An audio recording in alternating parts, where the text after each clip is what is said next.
Welcome back sa aking channel. Vietnamese actor halos tunawin sa titig si Marian Rivera nang dumalo ito sa Vietnam Fashion Show. Nabighani at mukhang na-inlove sa ganda ni Marian na maladyosa ang ganda. Panuurin at pakinggan ang buong detalye.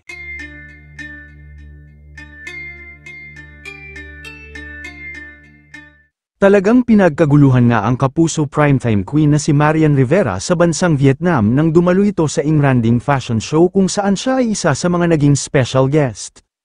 Makikita rin ang mainit na pagtanggap sa kanya ng mga taga-Vietnam, na talaga nga naman na special talaga ang naging pagtanggap sa kanya. Hindi lang yan, makikita rin sa mga larawan na sobrang sikat din pala sa nasabing bansa, dahil kung makikita naman sa video at mga larawan, ay talaga nga naman halos dumugin siya ng mga tao.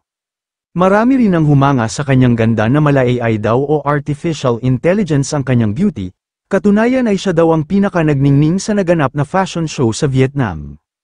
Pero hindi lang ang maladyosang ganda ni Marian ang napansin ng mga netizens at ng mga taga-Vietnam kundi, marami din ang nakapansin sa Vietnamese actor na halos tunawin si Marian Rivera dahil sa kanyang titig dito habang rumarampa sa stage ang kapuso actress. Natila na in love daw kay Marian ang gwapong Vietnamese actor. Dahil halos matulala daw ito at halos hindi na ikurap ang mata dahil sa pagtitig kay Marian, pagpapatunay lang daw ito na talagang pang-international ang beauty ng aktres.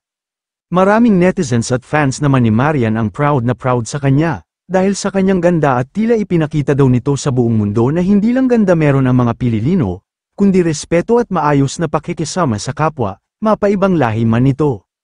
Hindi na rin daw nakakapagtaka sa mga susunod, ay baka muling maimbitahan ulit si Marian sa iba pang bansa, dahil sa naging pagrampa niya sa Vietnam Fashion Show, sobrang proud naman si Dingdong sa kanyang asawa, dahil bukod sa maganda na ay napaka-responsable pa bilang ina para sa kanyang mga anak, samantala, may mga ulat naman na napagkamalang nasa 30 plus lang daw si Marian, dahil sa itsura nito na mukhang bata. Kayo mga ka-showbiz, anong masasabi nyo sa ating showbiz topic ngayon? Kung may opinion kayo ay magkomento lang kayo sa aking comment section. At syempre kung bago pa lang kayo sa aking channel ay mag-subscribe na kayo para lagi kayong updated sa mga showbiz trends na ina-upload ko. Maraming salamat po.